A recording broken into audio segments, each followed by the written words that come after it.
Greetings,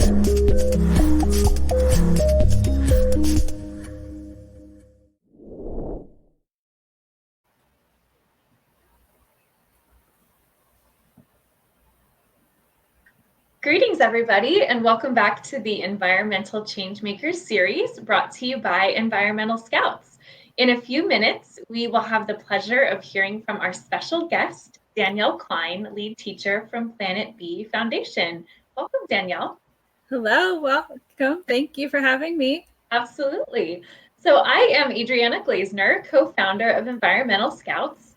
And we have continued to work hard all this past year to amplify the voices of our real life change makers like Danielle, as well as lots of other individuals and nonprofits in our community and around the world. So please like this video and subscribe below. You can also follow Environmental Scouts on social media, on Facebook at Environmental Scouts or Instagram at Enviro Scouts LA. So joining me and Danielle is our co-founder, Brooke, whose vision for our community and our planet is, again, the reason that we're all here. So please go back and check out our previous episodes to hear more about the causes that she and her family care about. All right, Brooke, so you know that I like a good pun, so I have a question for you. Why was the bee so hard to understand? Any thoughts? Or you can just say, I don't know, Dr. Glazener. Why was the bee so hard to understand? I don't know. It was a mumblebee. All right. That's what I do here, folks. Brooke, seriously though, you're back at school this week and have had a chance to talk to some of your fellow sixth graders. So I was wondering, what is something that you think most kids your age don't know about pollinators? Well, I actually didn't know this until a short while ago either, but is it true that only one type of bee actually stings? And also, I hope you're not asking me. Yeah. I also know that most people don't know that on the pesticides, they don't know the extent that the pesticides harm the bees. And also just makes me upset when you see like the label on the pesticides, it says safe. And then on the back, in like really tiny print, it goes, warning, do not ingest. Yeah, I think you're probably right about both of those misunderstandings for sure. Did you want to add anything else there? I might have cut you off. No. You're good. All right. So just, is that a quick misconception on the first question that Brooke asked Danielle? Is there really only one type of bee that stings? So as far as species, there are many species that sting, but it is the female bees only that sting. So that may be what you are thinking about. Drones or male bees are stingless. They are not given a stinger. They don't need it. Oh, interesting. Yeah. Very interesting. I love that you asked that, Brooke, because I feel like I want to learn so much more about it from your question. So that's awesome. And then we will, I found a cool article this week I want to tell you about, Brooke, and we can get more into the second question that you asked after Danielle's presentation. So without further ado, Danielle is going to teach us a bit about one type of bee, honeybees. So Danielle Klein, we are so happy to have you. Welcome. Take it away. Thank you very much. We're happy to be here. So I am here on behalf of Planet B Foundation. We are a 501(c)(3) nonprofit that's based in San Francisco, but we have been working with students all across the country as we launch our virtual program and are able to join students in every classroom for STEM lessons that use bees as a springboard into environmental education. So helping to build that foundation and that curiosity with questions like Brooke's. So with our honeybees, we will get started with them and take a look at what makes them a little bit different. Okay, so we work with bees when this is as a springboard, in that we don't like to present environmental issues in a scary way. So having bees allows us to teach students in a way that is less intimidating. So that is why we focus on bees, and we are dedicated to a green-minded generation, which Brooke, like yourself, those kids that are getting out there and wanting to learn more about the environment and wanting to see what they can do to help. So it's important to give that information to students like yourself, as they'll one day be our leaders and making those decisions. Okay, so honeybees, a lot of kids ask us, what is the difference? Why do we teach different lessons between honeybees and a lesson on native bees? Honeybees, that many people don't realize, are not actually native to North America. They were brought here by settlers because they are amazing pollinators that would help their gardens and also for their honey, because tea was very popular at the time and honey is a great way to sweeten it. So the bees were brought here for that. Inside of a hive, so this kind of goes along with your question, Brooke, that there are 3 types of bees or castes in a honeybee hive. You have the queen, who there is 1 per hive. She spends her entire day laying eggs. She does not stop even to eat or groom herself, and she can lay about 2,000 eggs in a day. The worker bees are 98% of the hive. There are up to about 50,000 bees in a hive, so lots and lots of workers, and they're all girls. So the boys don't actually do much in the hive, really nothing at all. And they work from the entire life. So the first day they are born, they start working, and we'll take a closer look at their jobs in a minute. But the last type of bee in the hive is the drone. They are a small percentage of the population. There's only 1 to 2%.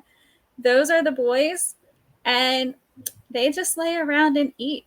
And the one thing they do, they'll mate once in their life, and then that's about it. And if you live in a colder place like I do, I'm in Pennsylvania, the boys in the winter get kicked out. The girls walk them right to the door and push them out of the hive because they don't want to feed them all winter. So, wow. Now, knowing all of those fun facts, do you think you can guess which bee is which? So which one's the queen, the worker, or the drone? What do you think? What do you think, Brooke? I feel like 3's got to be the queen, right? That's what I think. Okay. And then I think go ahead. Would 2 be the drone? No. But yes, and then 1 would be the worker. Okay. So those your final guesses? But the number 1 is smaller. I would suspect. No. Okay, I'll go with Brooke on that. Yes, we locked it in. Final answer. All right. So I have the reveal on the next slide. Okay, so number 1 you have is the worker bee. Number 2 is actually your queen, and number 3 is your drone.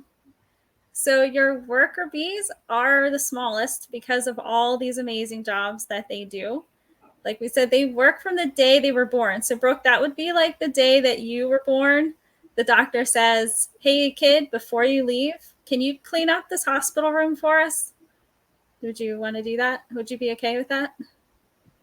I don't think I would understand if I was just exactly. But if you ever get a chance to watch the bees on a frame from a hive, it's really interesting because as the babies are emerging, the other bees don't stop. They walk right over their heads as they're crawling out. And the minute they come out, they get to work.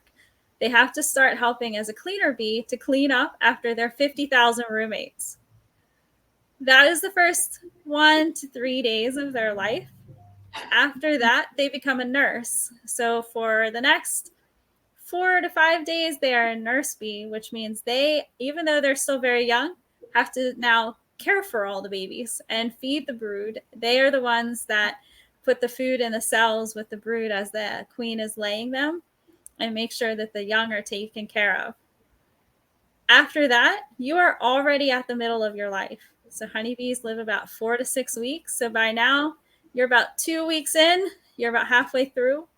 You could have one of a few jobs, which are determined by the hive based on, they'll use pheromones and things to communicate to each other of what is needed in the hive.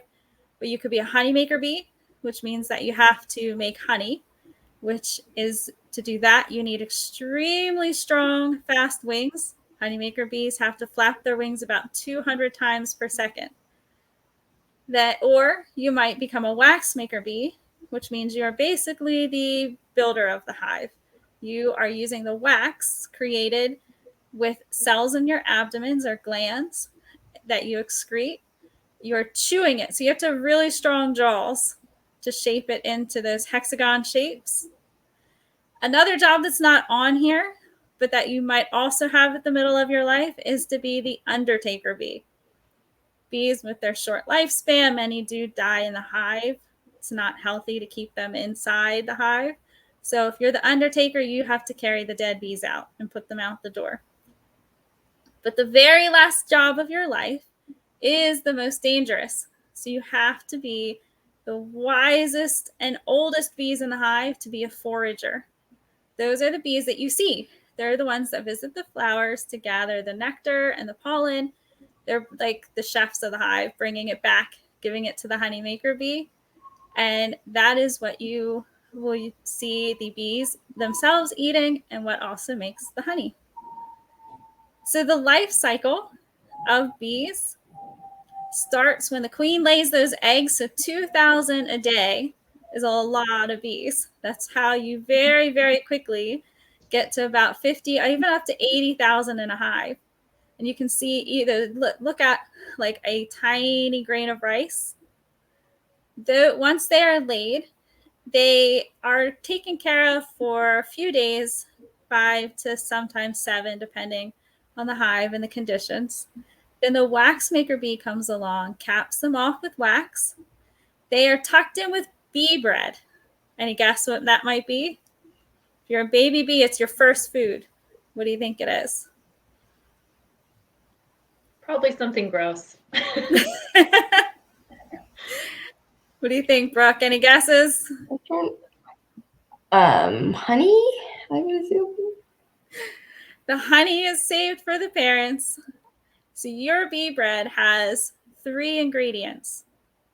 1 is pollen, 2 is a little bit of nectar, and 3 is a very special ingredient of mama bee saliva. I knew it. Yep. So your mom has to spit in your food because she can't use a spoon and a bowl to stir. She has to use her mouth, and it gets tucked in to the cell with the baby. And they're kind of like a butterfly. I know, Brooke, before we got started, we were talking about your monarchs. So they metamorphosize very similarly. They are already a small larva when they are capped off with wax, which is kind of like their chrysalis phase. And then they'll grow and pupate, become pupa. And as they emerge, they chew that bee bread and chew through the wax and come out as the adult bees. They're just not quite as cute yet. So, yep, after you emerge, you are ready to pollinate. That life starts right away, as we said. So honeybees carry their legs. Have you ever seen a bee as it's returning to a hive after a day of pollination? Yes, I have seen them, and it looks like they have these little yellow knee pads on their legs. Yeah, we like to call them pollen pants. And I think it's the next fun fashion trend we'll all be sporting. But it looks like they have gone out and stuffed their pants with as much pollen as they possibly can, and now it's bulging and they bring it back. That is how they're carrying their pollen in their pollen baskets to fill the cells in their hive. Because once they're back, they drop off their pollen as well as their nectar.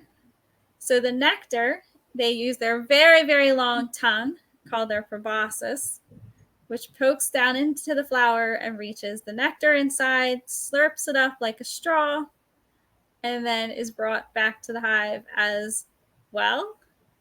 And once they're back, they use it it's carried in their honey stomach. So a lot of people talking about misconceptions about bees.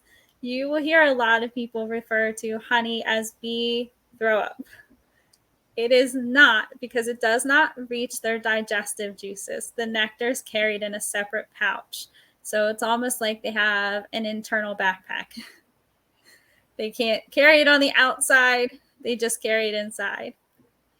So we talk about pollinators, and the reason we even bother to learn about bees and protect them is because not only are they really just cool, amazing creatures with a lot of fun facts, but they are responsible for about a third of the food that we eat. So they pollinate all different types of fruits and vegetables. And it's even a challenge to think of a food that does not rely at all on bee pollination. Do you think you can think of one? No, actually, Yeah. can't. It's like almost like all the foods that I eat are like have some connection to bees. Yeah, and it's amazing because even foods like a chicken nugget, you wouldn't think has a connection to bees, except that very few of our foods, including things like that, are plain. A lot of them are seasoned with different types of herbs and things, even in the breadings of, ones you might pick up at the store, and those come from bees. Which, besides all of the great fresh fruits and vegetables, honeybees, you can't deny how good their honey is. And it's pretty amazing if you think when you're going down a grocery store aisle and you see those jars of honey lined up in all the different colors and shapes and sizes, those very familiar little bear jars. If you think about what a honeybee goes through to make that, collectively bees in a hive have to visit 2 million blossoms to make 1 pound of honey. So if you think of like that little bear that is very common, to make that honey, they also end up with about 90,000 miles flown. So a honeymaker bee, like we said, when they're making honey, they gather around a cell and they flap their wings to create a breeze in the hive that dehydrates the honey or the nectar. That's how it gets so sticky and makes it last. They're flapping so hard at 230 times a second that by the time their lifespan is done, they really could have taken 3 trips around the globe. Wow. So it's a little bit of work that goes into it. And then collectively, to get all of that and visit those blooms and even bring it back to the hive, those forager bees have flown a total of 55,000 miles for 1 bear jar full of honey. Oh my gosh. Yeah. Danielle, the honeymaker and the forager, those are still different jobs within the worker bee. They are. So that's okay. different phases of their life. Not every bee will be a honeymaker as they get to that midlife and they have some choices that are made within the hive. They find their passion. Exactly. Yeah. Yep. So get their job assignment from the grown-ups of the hive. Yeah. So, but almost all of them will be a forager because that is the last part of life. No matter what you do for your middle of your life, they all get a career change. I think on our next slide. Yeah. So honey, besides just tasting really good and being great for sweeteners, it is amazing for its antibacterial properties. So many burn units use it as a natural way of healing burns. It's very moisturizing, so it will keep it from drying out as well as protect from those germs. If you ever have a small scrape or cut, putting honey on it will help to keep it clean. It's used in a lot of skincare products. It's great for acne and things like that. It's also one of the few life-sustaining substances. So people that are really into backpacking and traveling into the wilderness will often carry honey sticks in their bag because it has carbohydrates, water, sugars, everything. So even if you became stranded and honey was the only thing you could have to survive, you could eat it and it would keep you alive until you could find help or find a healthier option. So it was very handy. But sadly, as we started and talked about a little bit, these bees are struggling. So honeybees are facing things like habitat loss, they're facing pollution, they're facing climate change, and as Brooke, you mentioned earlier with the pesticides, pesticides are really, really tough on bees. And even though you may feel like, well, I'm using it on the grass or I'm using it on something that's not even near a hive, the residues last longer than we tend to realize, and they also carry further. So even though you may be innocently spraying it on like a hard surface that you don't think is near a bee, it can easily be transferred to a nearby flower or a piece of clover that they may want to land on, and then they get it too. So even though bees are struggling, there's lots of things that we as humans can do to help them. So, Brooke, do you want to take a guess at what any of them were? What can you do to help the bees? I think we also plant native plants. And I think also putting out water for them, especially since it's so dry, so you can put the stones on a plate, and then so they have something that they can land on the stones. And they won't drown. Yep. And I also think maybe just not spraying pesticides at all could also help them. Yeah, definitely. Those bees, like you said, they're amazing at flapping, but terrible at swimming. So giving them a nice place to land when they need a drink is a good thing. And definitely watching what we do with pesticides is very important. And planting is always good. Not only do you have a beautiful garden or fun vegetables and healthy things for yourself, but you'll feed the bees too. I also know that I also just thought of it. A lot of people, when they have like a hive appears on their property, like like the bees are building a new hive, those immediately be like, exterminator, I need to call one, right? Mm-hmm. But I learned that you can relocate the hives instead, yes. like to a location where they won't bother you as much, instead of just killing them all. Yeah, there's no need to kill them. If you do come across a swarm of bees, can be very intimidating because that is thousands of bees that suddenly appear very quickly. They can, within a minute, they can suddenly be there in a big ball. But the fact is they are actually very honey drunk. Before bees swarm, they fill up on as much honey as they can because they don't know how long it's going to be till they eat again. They don't know where they're going. So they follow their queen when they feel like their hive is no longer, it doesn't have enough space or just isn't usable for some reason. And once their bellies are all full, they take off and follow her where she decides to go. When you saw the pictures of her wings are a little bit smaller. They don't fly long distances. They don't need to. She generally is going to spend her whole life in a hive. So they aren't going that far, but they may have to move a few times. They have so much honey in them that they're very, very docile and sleepy. So all you really have to do to move a swarm is get the queen. So when you see them, they're in a huge ball. The queen is usually in the middle, and they ball up to protect her. If you put a garbage bag around them, that's what we do when we collect a swarm. And as long as you have the queen, all of the rest of the bees will follow. So we collect them in a garbage bag, then take the bag and shake that into a box. They have special boxes even made for bees, but if you have one, as long as you put some holes in it for air and a way for them to go in and out, if that queen goes in the box, she doesn't want to come back out. And if you let the box sit, all the rest of the bees will fly in. Then you can just cover the hole and move the swarm to where you want. And you don't have to kill any of them. And you actually have now a really, really great set of pollinators all in a box, and you can decide where you want to take them. And if you don't want to do that yourself, pretty much every town and area has a beekeeper association, and they all have swarm hotlines. If you go on their websites or call them, they will very gladly come collect your swarm because that is free bees that they will raise and get the honey from.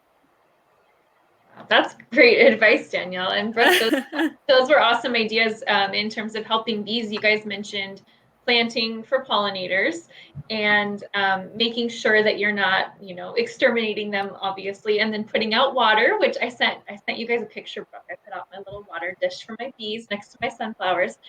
Danielle, I was also reading on the Planet Bee Foundation website about using, you can say more about it, but biocontrol at introducing healthy bacteria into your garden, or is that something that the home gardener can do, or is that more for, farmers? Yeah, so there are different natural ways that are pesticide free that will help to keep your garden healthy and prevent those pesky weeds. And yeah, using the healthy bacteria, as you say, it's basically like using those healthy kind of fertilizers or weed blockers, the natural organic ways. There are plants that you can plant, like a marigold is a healthy insect or pest blocker. Yeah. You can plant them around the borders of your garden, and it will help to keep some of those pesky bugs that you don't want in there out, and they're very bee friendly. So yeah, there's lots of different ways that you can, as a home gardener, use natural and organic methods to have a great, beautiful garden that's actually very bee friendly. That's awesome. We also mentioned at the beginning, Brooke was talking about pesticides, and I mentioned an article I was just reading yesterday. It was a Vox article. We use the word amplify a lot with environmental scouts, in a positive way, talking about how one organization can really build up the voice of another. This article used the word amplify, let me get it right, in a negative way. They were talking about how pesticides can actually amplify each other, and that bees have become the victims of that. And it was really interesting to read about that, because the Environmental Protection Agency, the EPA, does have, regulations on pesticides, but what they're missing is looking at the kind of how the pesticides are more than the sum of their parts, how two pesticides in combination, it's almost like, Brooke, if you ever go to the pharmacy and the pharmacist will tell you if your medications are interacting with each other in a negative way. So I thought that was so interesting, how some of the ways that bees are getting harmed, it's kind of slipping through the cracks because the combination of pesticides isn't regulated or studied even in the same way as individual pesticides. So yeah, that's definitely part of the problem, is that you may purchase a bee friendly chemical or bee friendly fertilizer, thinking that you've made a really good decision for the bees.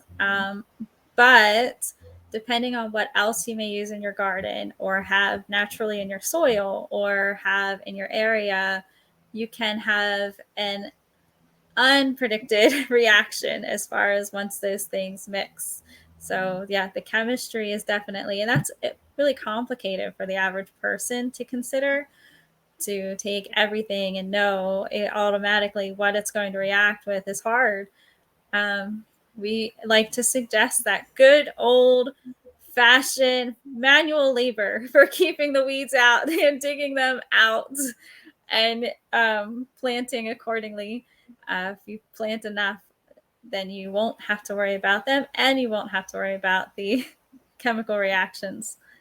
yeah, good advice. Danielle, as we wrap up, what else can our audience find on your website when they go to Planet Bee Foundation, planetbee.org? What can they find there? Resources for kids or adults? Yeah, so we have a lot of great resources. So our main goal as a nonprofit is that we do teach kids. We work with community groups, we work with school children. Teachers can register for our lessons for free, and we will teach a whole bee lesson in your classroom virtually. We also offer to any educators, and that's not just teachers, but homeschool educators, community groups that work with children, even families. You can register in our website, and you will have access to all of our online games and worksheets, coloring pages. There's lots of information there if you're interested in keeping honeybees. So there are facts for everyone. any aspect of bees you want to go towards. And then if you would like, so the registering that helps us with our grant writing. All of our lessons are free to schools and teachers because we write grants to support them. So filling out the form just gives us that information. And then we have our videos and lots of fun games, how to make seed balls. Those are always fun and a great way to feed the bees. So, yep, feel free to log on and access all of it. Fabulous. That's great. Thank you so much, Danielle Klein from Planet Bee Foundation.